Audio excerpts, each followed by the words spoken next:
Hi guys, I'm making this video because I've found an easy way to complete the current FOB event, and I'd like to share it with you.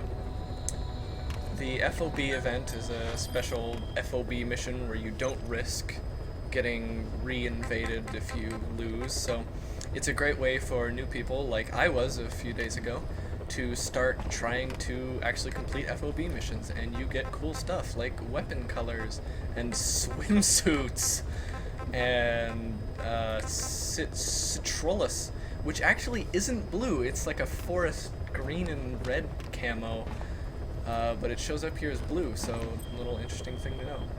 I found an easy way to farm the event points here, and it's also applicable for any two-platform R&D. First of all, we're going to want to drop in here, and we're going to skip that second platform entirely, which is nice.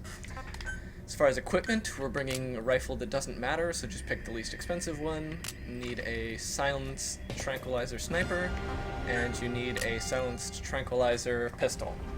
I choose the Burkov because the rapid fire helps you get out of hairy situations.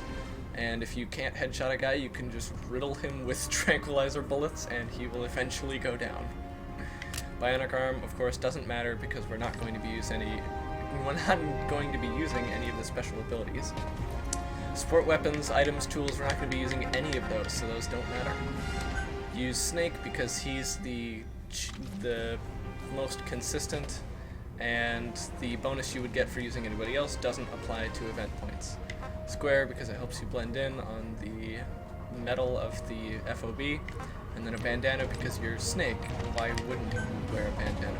Deploying. Drop in any time, it doesn't matter. Again, the bonus that we would get for dropping in during the day does not apply to the event points. So we're going to get 6 of the 7 mission objectives, which is what's going to get us all the points. The 7th one that we're not going to get is the defeat 8 guards, which would just take too much time based on the route I have planned. Successfully sneak your way into the heart of the rival PF's FOB, and you can capture staff from them. I'll be looking forward to meeting the new recruits, boss. Alright, so first off, we're just going to skip this entire beginning section where you mark things because we're not going to be staying here very long. Be careful down there, boss! So use this time to make sure your guns are reloaded, and just go ahead and walk because no one's down here. They're not going to hear you or see you.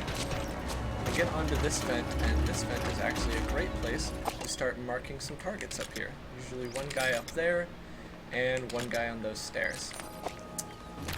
We're going to want to aim at him, wait till he stops moving, and put him to sleep. That's going to complete 2 of our mission objectives straight away.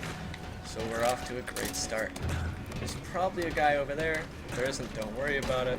If that guy sees you, don't worry about it, because he's not very smart. That's why they put him on the second platform.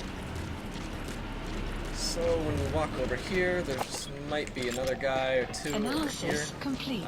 You're not going to be met with much resistance, and because we're so well camouflaged, they're not going to see us. Snake refuses to take cover on that wall, so I'm just going to snipe him when he sees me.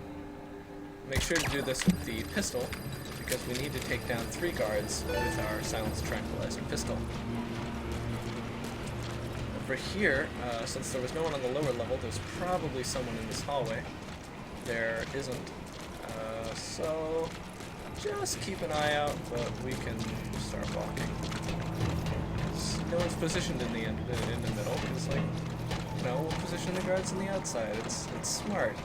It makes sense. It doesn't really make sense. If you happen to CQC a guy down there, make sure you shoot him in the head with a tranquilizer dart so that he goes to sleep instead of being stunned. It's less suspicious when they're found. Knock down here because it gets that guy to start checking for you, and since he's a complete chump, he goes and takes the stairs while we're going to climb up the pipe.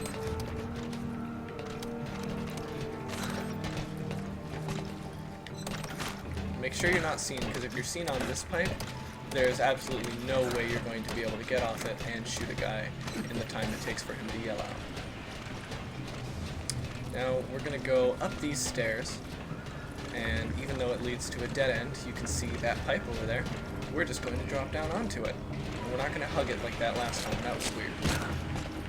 As you can see from our mission objective, we're very close to the end. We just got to get through this last little hallway, and then we'll be done. Okay, so here we're going to knock. There's a guy stationed right up there, and he's going to go to the top of the staircase to try and find us. And for some reason, he cannot see you at the top of this staircase. He thinks he does, but he's not sure. Oh, you can hear somebody else saw that guy, so he's going to go to the top of the staircase. And then guess what we're going to do to him? Yep, that's right. We're just going to shoot him too. Oh no. Let's see if I can... Yeah, there we go. See? Shoot him just a couple times. And there we go. Two guys just having a little sleepover. And there we go. We're done. Make sure to dive and then roll into the exit because that's the coolest. Infiltration successful. And there you go. We're gonna get those last three mission objectives completed right there, which are to do it without being detected and under 5 minutes. And if you're not as confident, you can go a lot slower than I did because, as you saw, I finished it with lots of time to spare, thanks to my quick little route. We're gonna get a bunch of materials, money, action points, espionage, and the real kicker right there is 9,165 event points. That's going to be enough to buy pretty much anything that's not soldiers, so go ahead and farm that as many times as you need to get cool swimsuits that you can put on these guys. So, thanks for watching.